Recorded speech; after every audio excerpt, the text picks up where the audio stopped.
Rastafari clean out. Babylon them a pull down. Babylon them a pull down. When I stamp on the stamp ground. Rasta use them a stamp. I think we should start this first of all, yeah, Queen, by just reading something mad positive that I've just I pulled up earlier. Perfect. Best way to start. Love. Obviously. Positive affirmation. Let's do it. So obviously, I think the London Marathon was a couple of days ago, maybe.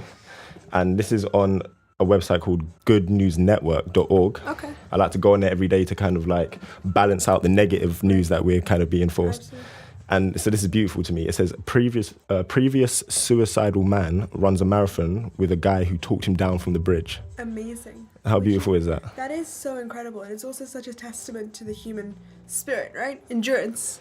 Endurance And it in goes the with the marathon and marathon. endurance in life, right? You gotta push Wow. it no Yeah, matter yeah. how far it will go. And who would have thought, many years later, whenever the point that he was going to jump off the bridge, he would be saved, number one, and he would be running with the guy who And have the strength to do something like a marathon, which I've never thought to do. Never. And that's a physical testament. There's mental challenges, there's physical ones, and you kind of push through all of them. That's very cool. Thank you for sharing that. So Bashak. Yes. Bashak. Where's that from, that name? Originally Turkish. It means Virgo in Turkish. I'm a Virgo. Yep. My parents named me Virgo, basically. And but So does that mean your parents are very into that kind of stuff? Because to name you after surprisingly, they're into spirituality, but not to like the level of naming your child a horoscope. So I'm surprised that that's what they ended up doing. Yeah. But I feel very connected to the Virgo star sign because of it, and I have a lot of its traits in some way. And it means basically abundance. And I try to be an abundant energy always, and want to receive and look to receive abundance always in my life. I think it's the most important thing, to try and be abundant and to try and be as high vibrational, I'd say. Absolutely, but also just be intentional with your abundance as well. So I think that I have friends who are really good at just striking up conversation with just anyone and giving their energy away like that. I'm a lot more intentional with who I choose to be interacting with, and that serves me better in my personality, because it means I can zero in and make sure, okay, so if you and I need to have a conversation and I know like Aaron needs my spiritual energy, I can give it to him specifically versus random on the street who I'm sure needs it, but not the way that I can give it to Aaron because I know Aaron.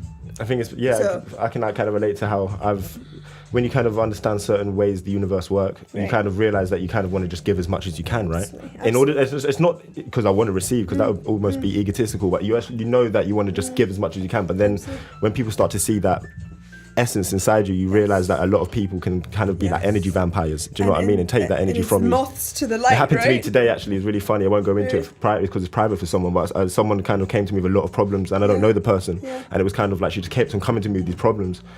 And I give her one after the other. And if she only listened to my first piece of advice all them months back, everything would have changed. Absolutely. And I know that she didn't. Otherwise, the problems wouldn't have consisted. Absolutely. But she comes back to you because I feel guilty. You shouldn't feel guilty. You're a neutralizing energy for her, though, because she understands, and I'm very much like that as well.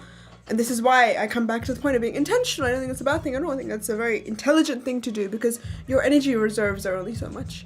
And so she will come back to you every single time because you will always be loving. You will always be who you are to everybody, I'm sure. And everyone who needs it, good or bad, will try and take it. And in the best way, of course, you want to help, but you also want to make sure your help is going somewhere, right? So hopefully, you say, if she only listened to me. If only she did.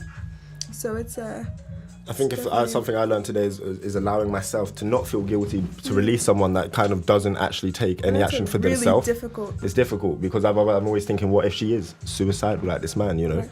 And I guess souls like mine and yours, I can kind of see that we want to be that person that runs with them in the future. Absolutely. But there's 7 billion people on the earth, and they're all looking growing. for the light. Yeah, exactly. I feel like I can see the light in you. So tell everyone kind of what you do, man. What are you about? I basically just graduated from uni, doing politics, and right now I'm in the basis of formulating a show around just social and political issues, mainly because I think that there's a cultural void in our generation's conversation around this stuff.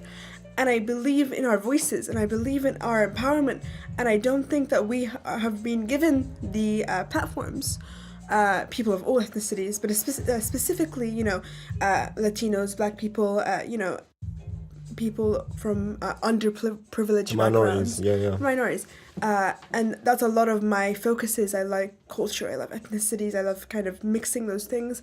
And so, when I kind of got with my partner, Gary, and we discussed, what would happen if we brought all these people together and we had a theme every week, and see just what happens organically, not to bring into some kind of controversial, dramatic argument, but just to have disagreements if they're going to come, and agreements if they're going to come, but the conversation, so that when push comes to shove, we've already explored all the issues around, for example, abortion, around relationships, around politics, and we've aired them out. And we've already explored where each person around the table thinks about it. Often we're not given that space. And so it's about creating that space. And Edna Brodber actually has a really good, in her book, I can't think of her book, Black Spaces, she kind of speaks about formulating Black intellectuals, right? So this is kind of opening that idea into all ethnicities and kind of creating a space for them as well to thrive, to speak, to argue. So you kind of but it will be ours. First of all, like, what do you mean by cultural void? Cultural void in the sense that you either have shows like Question Time, and the people that go in there are the educated politicians that are in office, have an agenda, and have a message they're constantly trying to drive. I love the word agenda, by the way, but we'll go it's back. An agenda, right?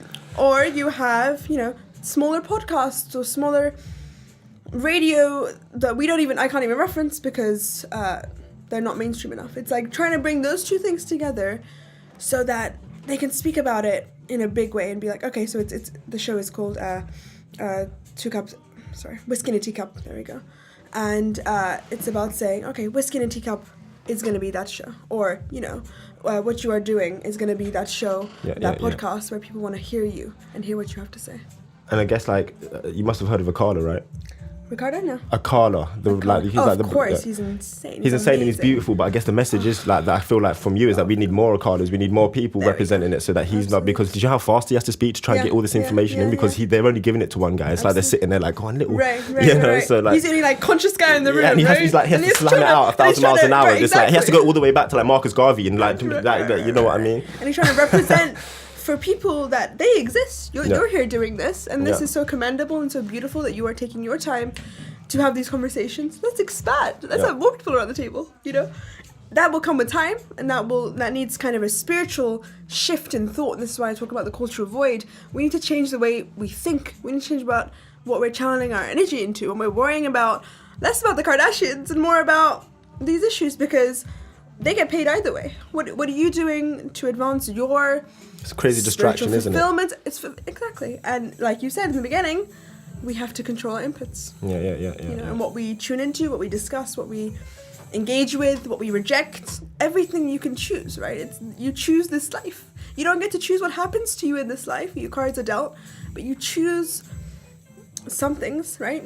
Who you're around, the information you receive, and I would like to facilitate that a little more. I feel like you even choose like the darker stuff in your life. If on some kind of like subconscious level you draw it to you, and you kind of live it, and you like a lot of people don't even realize that all they got to do sometimes is just walk away from a situation. But it's the cause of all their depression and low level energy. Right? What did you say? Sorry. It's cyclical in nature. Cyclical. Explain that to me. So it's a cycle. Our behaviors are cycles. Yeah. Just like, not to go back to your friend, but again, I'm sure she would have demonstrated this behavior before in her life to somebody else or to herself. Oh, I mean, I have no doubt. If I don't know her that well, it's got to have. Yeah. And I'm the same way. We do the same shit.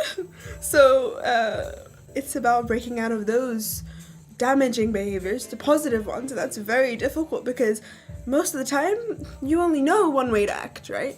And you only ever know one avenue that's comfortable, but it's not right. It's like, going back to that shady guy, and you're like, oh, I should have messaged him, but you still do.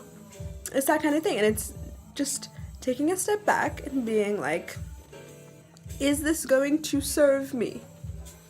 Trust. Right? Me, the future, not me today in my short-term need for something or gratification or a moment. Is this going to serve me later in life? And for my highest purpose. Do you know what I mean? And if you kind of live your life, and you can't live it every day, but if you live your life for your higher purpose as much as you can, you can't go wrong. Yeah. Because at every instance, so you're going to eat better, right?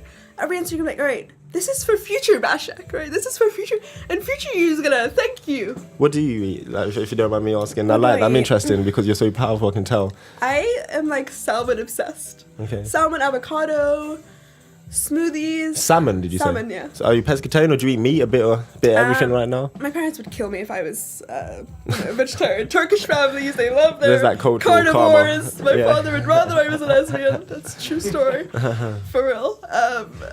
I missed that. I heard lesbian. Is that what I heard? I said, my father would rather I was probably a lesbian Oh, than okay. if I was a vegetarian. Yeah, Because like that meat in Turkey, it's a situation I just gained 100 pounds. But here, I just try and eat clean, and but I do love ice cream. That's my one vice. Yeah, So man. it's good to know those I things. do love some ice cream. Yeah, Ice cream is just so creamy. Love it. So let me ask you, Yes. you're studying some stuff that I can't imagine studying personally. But I know why you're studying. It's very necessary for people of your energy to be in this industry. It's politics, is that right? Is it politics? Yes. What first will get you into that? Because as I growing up, I call it politricks. Nice. But I think you maybe agree with that, right? But I completely agree with that. That's why I'm not going to go into it. Okay. All right. This is Yeah. But for me, it was very much. I was always going to do English. I'm a writer. That's my first love in life. But I realized, first of all, anyone with a Twitter page thinks they're a writer. It doesn't have the same weight of like the columnists of The Guardian who have 30 years experience. They're so revered, and they open up tables and doors for them, and I don't have 30 years to get my message across. I'm impatient as a person, right? And so I was like, okay, what's the next thing? What's the next platform? And for me, it was just a very natural progression to get into politics, because I was like, I can still write if I choose to later in life. Who knows where I will lead?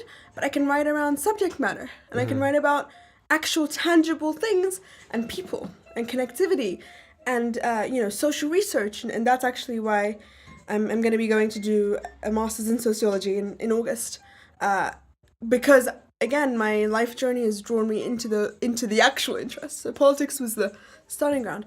And I guess to answer your question, it started very much because I recognized it was the study of power. And power... The study of power, right. Yeah. And that is how I was introduced to it, and that's how it was described to me firsthand. And that is very true. And I think that it's a study of relationships as well. So in every interaction between mother and child, and like husband and wife, and teacher and student, there are levels and paradigms. And every single one rests on a political tension. And not tension in a bad way, but tension in terms of, there's just levels to this shit. And I wanted to explore that from a more abstract, outside view, but just to hear about how nations react to each other. Diplomacy. Is it really, how they kind of interact and how they reject each other's points, basically. On a more international level, not just me and you, but China and America, and that for me was always interesting because it's so dynamic. It always changes. Today, we went to sleep and we woke up and Trump was president, and I could not believe my eyes. I was so naive about it, and in that way, the course of history is always writing and rewriting itself, and definitely. that kind of energy I liked. For me, that was cool. That's what I enjoyed about it, because I think we should always be progressive and move forward versus doing something like history, which you have to have knowledge of and respect of, but I could not live my life in history and historical books, because I would live my life in history, if that makes sense. Yeah. So that's kind of what spurred me to get into that, I guess. I'm just looking at you. I'm just so grateful that someone like yourself, with all this energy and passion and kind of what seems to be kind of spiritual knowledge as well, is actually very passionate in something like that. And I believe you can make a change, right? And I feel like you can make that yourself in there. And I think it starts with knowing that we are powerful individually as one, and then look out for the ripple effect. And that's what I call the ripple effect in life, of how many souls can you touch in this one lifetime, and how meaningful can you make those interactions. For me, it was always about meaning. So I always came back to every pursuit. Is this meaningful? Fuck money, fuck status, is it meaningful? Because if it's not, I can't do it. And again, it comes back to the other point we were saying about once you make your decisions and your serious decisions on that premise, you can't go wrong either. Because if it's meaningful, even if you're broke for the whole year. That's what I'm going through right now. There we go. You know, my mum just paid for the Uber here, and I love it because this is what meaningful is. Right. It's what makes me excited is knowing that I really am more powerful, and even if I can just make one person smile, that's an energy increase on the planet, right? Absolutely. And but imagine how much we are doing. These conversations, that's huge, you know because the people watching hopefully will feel something, and we're trying to evoke emotion, because if we don't evoke those emotions, those conversations will not be had, and we're already living in an insular world, right? I'm going to quote something that Sampha said, the artist, the musician, and he said, it's a very insular world. No one can feel the lump in my throat but me. And how powerful is that, right? So no one knows your internal demons and your That's deep, yes. Wow. Internal processes. No one even knows when you swallow your spit. Like, case in point. So we need to try and bring those conversations to light. It's so important because we're the only in Buddhism. Is the reason I love this niche in Buddhism for myself is because Daisaku Ikeda, the president of the SGI, he says that we are the only hope. It's our generation, it's the youth, and we have to have this youthful spirit. All our presidents and all our older kind of people in the faith, they're 80 years old, right? They always say to me we the youth, and it blows me away. They said we the youth, and at 80, you know what I'm saying? It's a lifestyle. Are you sure about that? But what is 80 years in the blip of the whole time of everything, right? Absolutely. What is it? And then I think that is also an important realization to have. I've been very much cognizant of death for the past few weeks. Sorry, explain that word to me. Aware. Aware, okay. Awareness. Yeah. Cognizant, it's a very American term. Cognizant of death in a very humbling way. Not in a morbid way. I love life. I have a lust for life. But a awareness of your time is short, babe. You've only got set amount of hours in a day, and more than that, you've only got set amount of days in your year, and more than that, you're going to, it goes on. Yeah. And it's about making sure that you build and you cultivate to, again, have a space in this world. So you can say that you existed. And I actually watched a really good TED Talk about this ambulance driver the other day. This is why I watched it. Maybe I was meant to share it with you guys. And the ambulance driver said, the one thing that every single person who was about to die, literally seconds away from death, had was regret. And regret in the sense of, I wish I did more with my life. Yeah. And then the second thing they had, and the second thing they said to this ambulance driver, who kind of, conducted this talk, was they turned to him and they said, will you remember me? To this guy they don't know, and they just met him in the most awful circumstance, but they needed some sort of recognition that somebody somewhere in the world will go, okay, I knew this person. He existed, there was a reason for it. And they lived and they loved, and they contributed. And I think recently exactly I've had that in mind. Yeah. And that's a really great way to get the fuck out of bed. Yeah. Knowing that you've left the world better than when you came on this planet. Absolutely. And also that that maybe not that people recognize that, but people knew that you really did stand for a lot more than just unconsciously reacting to life and just being born and just surviving and bills. Right. Oh, what the hell? Right. Bills and primal instinct and and just functioning. What we call for functioning. I think some organism shit. Organism shit. You know what I'm saying? Organism. All of it. We can do crazy. But that's exactly what I think I wanna. And this whole planet, man, it's just there's a lot of fear, there's a lot of darkness, but I feel like this is the best time to be alive. I feel like this is the first time ever that humans are at the very tipping edge of evolution. Like, we're having these conversations, we're talking about more than just being like a 5 sense human that's like dead flesh walking around. And that's what which book says about that. I mean, yeah. So that's kind of like so we came together as well in our love for James Redfield and his many spiritual journeys, teachings, and I think that it's exciting, right? The fact that I can Skype people in LA and have that instant connection and feel their emotions in a way that they couldn't do in the 1900s. That blows me away every time I do it. And it's like, wait, you're every there? Time. And I can see my best friend's daughter and I can, wow. Do you know what I So mean? let's use that. People right? used to use pigeons. Do you know what I mean? Like sometimes Right. I'll be like in another country, I'll ring my mum and I'm upset and I'm crying. Right. But it's like her chakras, her aura's around me. Right. Do you know, I'm And in you bed and I feel- feel it. And that still blows me away. feel It's like it's gone all the way to protected. NASA and back Yeah, down and literally. all in a split second. Like we Right. live in a mad Right. time. And I think that is... That's why there's so much growth, so Absolutely. much conversation. And then there's also so much negative, because, you know, negativity is also contagious, as is positivity, right? They're all energy fields. Yeah. Again, we've got to make sure that we outweigh the other. And both will exist, but I think everything in life exists on the perspective of which you sit in it.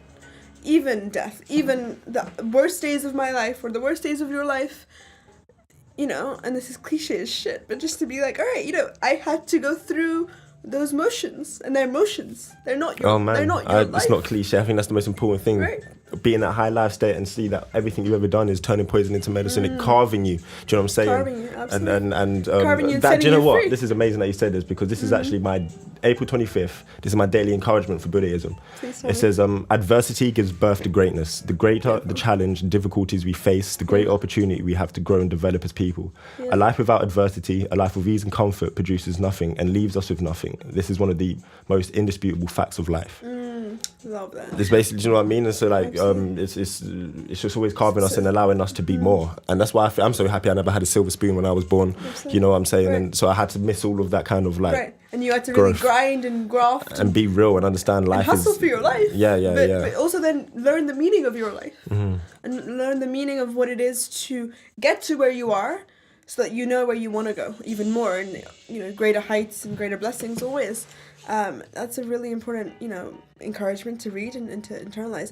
Also, I think that we're cowards as human beings, and I always say this, and I wrote an entry on this actually. This comes back to perspective, but we never want to go through the lesson, right? So I've had so many friends of mine that will be like, oh my god, they want to hear about the lesson, but we want to learn this, and we want to get to the sweet spot, right? We don't want to go through it. We It's were talking about this earlier. and I say this, like, I have friends that will be like, oh, why did I go on the date with that guy? He was awful. And I'll be like, that's great, but I don't care, because you had to go on that date, for example, to learn the guy was an asshole.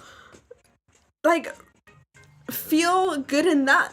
You learned the lesson, you went There's so much through growth. it to get to the other side. Yeah. And we constantly, and this is my life struggle, it will be your life struggle, fight against suffering. Instead of just breathing in and being like, this is difficult. Not to reduce your experiences ever.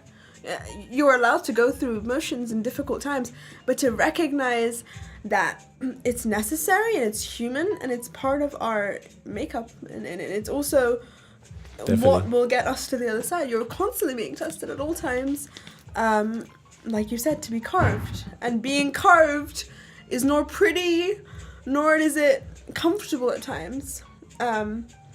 But if you truly want to, you know, put in your 10,000 hours. I love that. Yeah. Right? You've got to. It's the lotus Put in flower. your It's the 10,000. lotus flower at the bottom of the swamp. You know, it's Absolutely. like it's very dark and it's grim, and but Right. you got to blossom up to the top. And I think if you just remain, again, intentional about the moves you make and the people you interact with. What would you say to people though that have done this and they're sitting here 50 years old and saying, I've always been patient and it never comes to me though? Because that's when people always start to say to me, it's bullshit to like, I Right. think, because for me, my answer would be, we have to be in that highest life Yeah. state. Maybe you've never actually been in that highest life think they state. have. You But know? and I also think that consciousness is available to everybody, but it is not accessed by everybody. Does that make sense? Yeah. So- The tap's not on for a lot of people. Absolutely, and I don't think that you and I are some particularly celestial beings. I think we might be a little more attuned because we choose to be, because you Tuned. choose to read into it. It's what you input. But it's not to say that Joe Blogs on the street cannot, in a few weeks after reading, after internalizing, after meditating, come and join us in this table and have better discussions than you and I could even have. Yeah. I think every person was given the ability, and you've got to just want it for yourself, and and I think for me it's crucial because it situates me, and me and my best friend, we do this thing where we situate each other, and so I'll say to her, I'll be like, all right, you know, and she's feeling a little frazzled, I'm like, it's okay, because, you know, right now wherever we are, we'll be like, you know, in somewhere in Notting Hill, we'll be like, we're in a cafe in Notting Hill, in London, in England, in the world. And it's like a really silly, simple exercise. But in that moment in time, you kind of almost grounds you, isn't grounds you, and it reminds you you're insignificant, and your problems are insignificant in the most beautiful way. Yeah, that's why Chill out. it's almost like you're insignificant, and for that reason, you're everything at the same time. Absolutely. You know are what I'm saying? universe Having a in human a static experience. motion, Yeah. said Rumi, right? So, putting all those thoughts together into one, you are so powerful in that as well. You're irrelevant, but you're powerful, if that makes sense. No, yeah, completely. So basically, the reason kind of like I wanted you definitely is because like you mentioned the book earlier, the Celestine Prophecy, and are you a big reader, or did that come to you at like a certain time? And if anyone doesn't know about the Celestine Prophecy, we bring it up in the first podcast, but it's just a beautiful book. It's a fable book. that's very poetic and angelic. Someone I know mentioned it to me, and I kind of read the blurb. And I love reading so much, but I, at that point, had kind of gone off reading, and I was just so distracted with other things. And again, distractions of the digital kind, of just not carving out the time for those kind of things. And I kind of read the blurb, and I was like, this is what I need to get me back on track. Because I think that books are the most beautiful legacy, and I think they're the most... I never thought of it as a legacy. That's true. You die and you leave a book, and that is your J.K. Rowling. Yeah. That is going to be her legacy. And even lesser, known authors.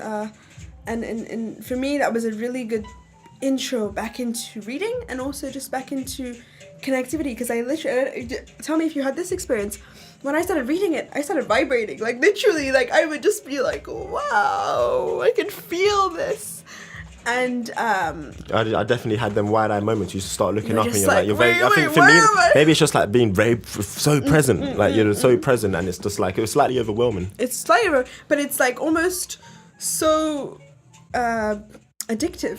Oh man, it's right. You're have like, you read the 11th, by the way? Sorry? Have you read any of the others? No, yet? so I went on to read this amazing one called Seed of the Soul by Gary Zukav, which was actually referenced by Jay-Z in Decoded.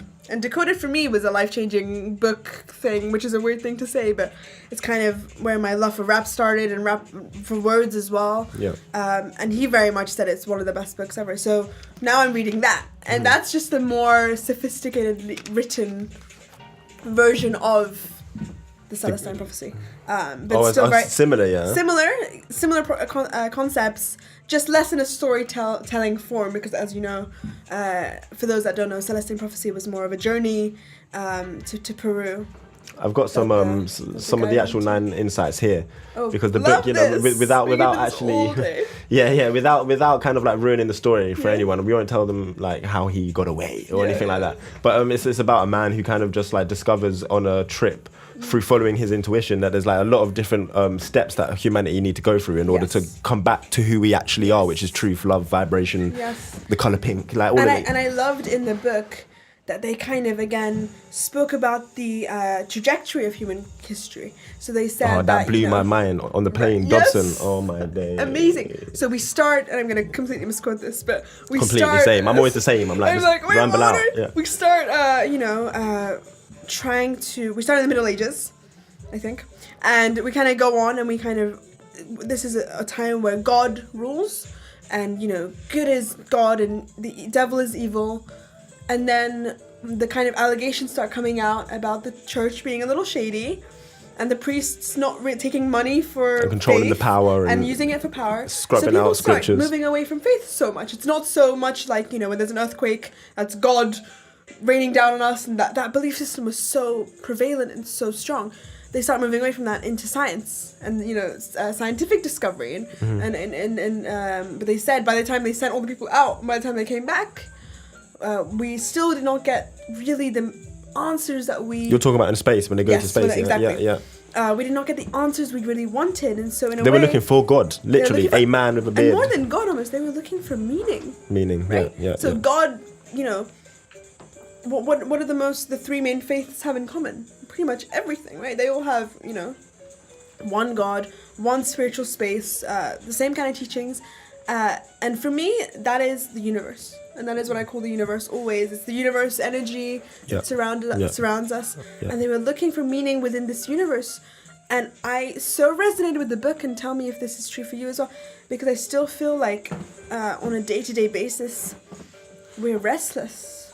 We don't know how to chill. We don't know how to just be. And it's much more than just living in a city. It's much more than our hectic lifestyles. And it's our internal state. It's our internal state, because we're restless, because we know we can be more, and then we know there is more. And what that is, right? What is that? That's what we're moving towards. And that's kind of where, that's why they were like in the Celestine, it talks about these God figures potentially kind of like just wanted to hold this energy that we all have internally, the kingdom within, as Jesus said. And they would kind of just want to hold it for themselves, and then, you know, say that I'm the middleman, pay me, and I'll pray for you. And then all your external power's gone, and then everything's out of alignment. And so, again, like, I think that it's very crucial that we come back to self, you know, from the in out, instead of the out and trying to get back in. You already are. What are you trying to be? What you are? You already exist, and to internalize that power is so wonderful. And it also just means that you just will know yourself in every situation. I'm blessed enough to, I've always felt protected by the universe, and I was always told that. I was always, when I grew up, very much, same. You're protected, you're loved, you're always good. I've always been protected, I've been loved, I've been in situations where I could have turned left, but it went right. I think it's that expectation of being protected that brings it to us in a sense as well. You know? So you are what you think. Exactly that, and, you and, literally and are. that has served me so well, that in every instance, and as a female, you don't always feel most comfortable in some situations, and there's like, I've always been able to come back to that state of Zen.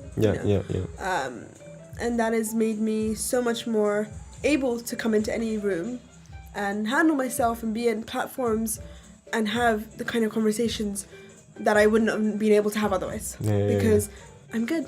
And like knowing that, and your faith shakes sometimes, and some days you feel shit. But internally you're like, you know what, I'm good. Because I know that I'm protected.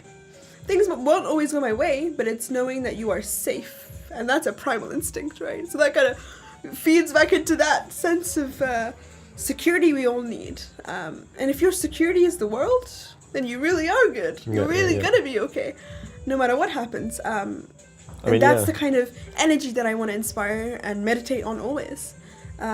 I think this is what we really need to kind of, even when it's day to day, even when they're not having conversations on camera, pass this message to people that when you really start to believe that you're protected, have faith in that you are. Like, there's been so many times I'm out on the back alley of some street in Europe, take that deep breath and realize that it doesesn't matter if I'm in my bed, this is all connected, this is the entire universe. Absolutely. And I think if you doubt that, then that's when things can start to come in, because your vibration lowers. But have you ever been in a dark alley somewhere and then took that deep breath and then realized that there's going to be some guidance, if only we're alert. We've got to stay alert always, right? Like, looking up. My personality is such that I'm like such a risk taker. I'm so spontaneous. I get myself in crazy shit all the time that I like place they should not be.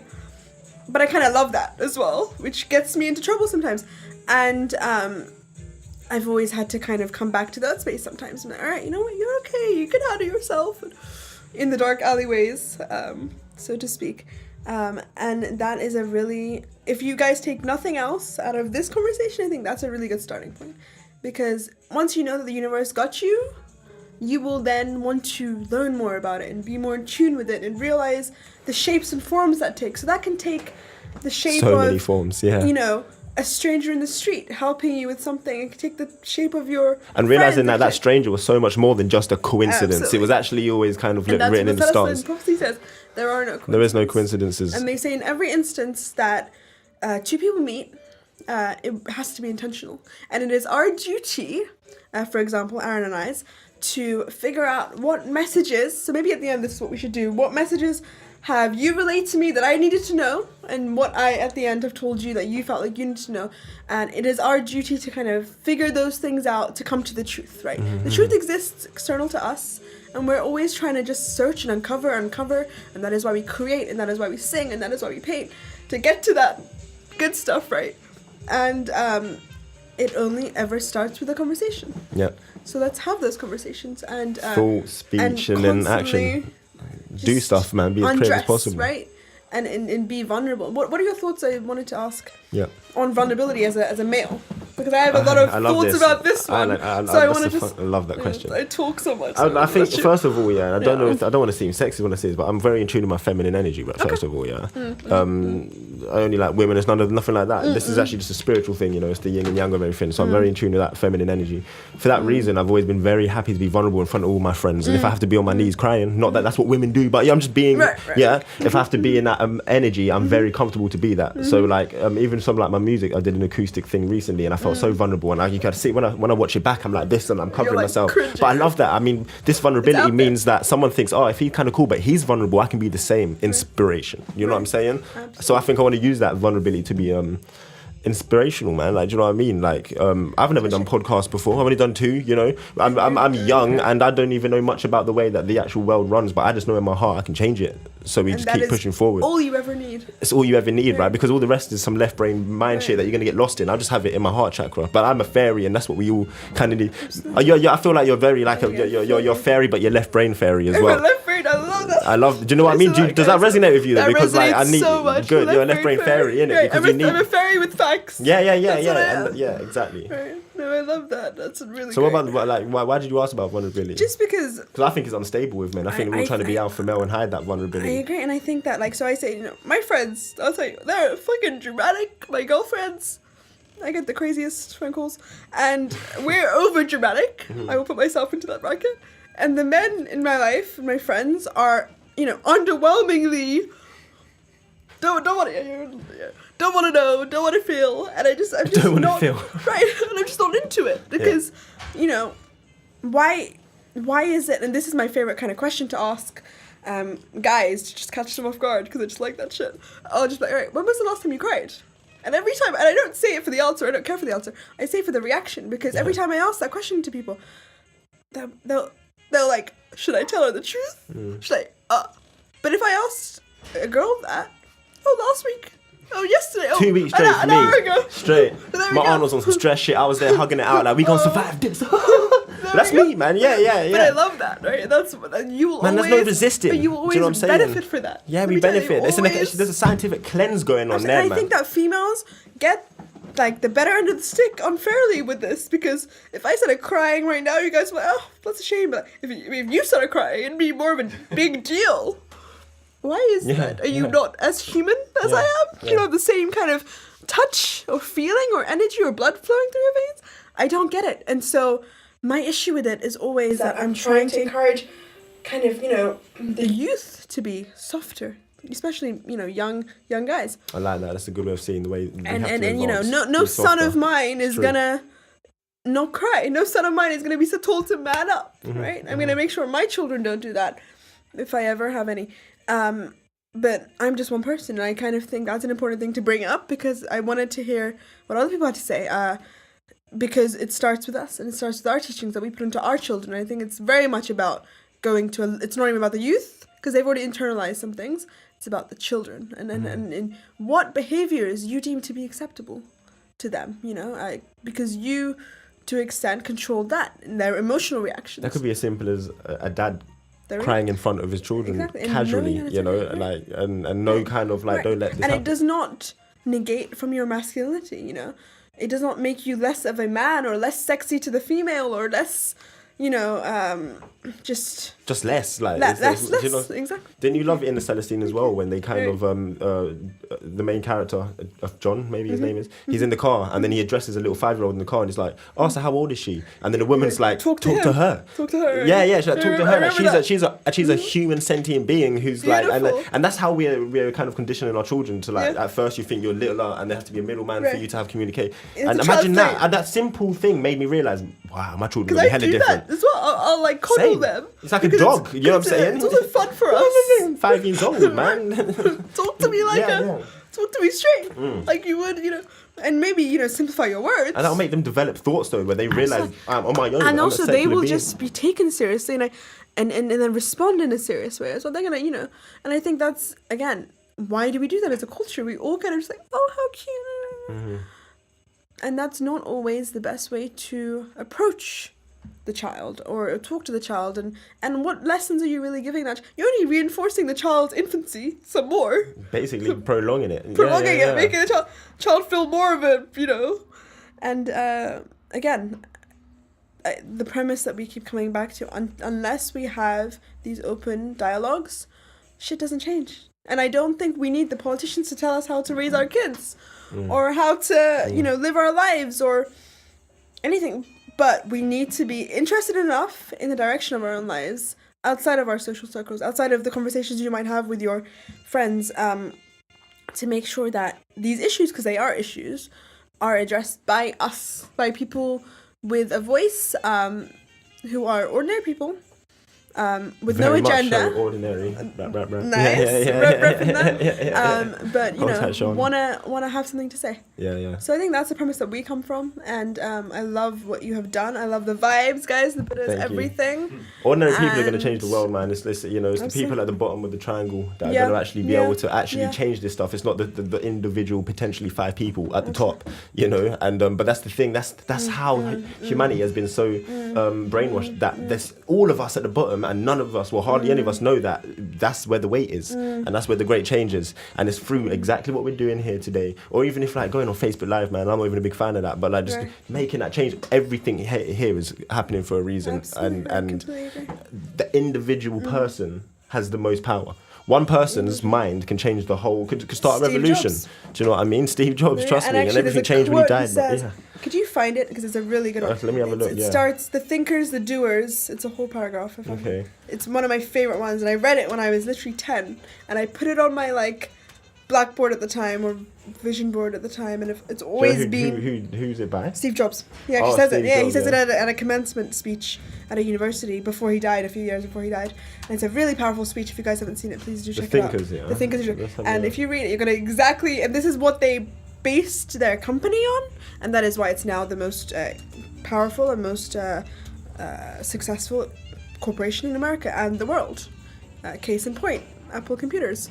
Trust me. Right. And Obama said something really great, actually, on the day of Steve Jobs' death. He said it's a testament to Steve Jobs' legacy that everybody who is now wishing him well and wishing him rest in peace is doing so from his machine.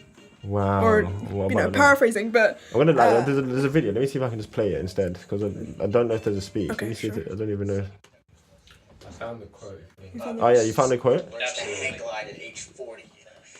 Let's see what it This says. is great. Just seeing...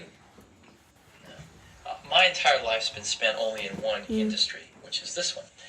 And but I've been in it now for about 15 years, and I've seen a lot of people make a lot of things. I've seen a lot of people fail a lot of things.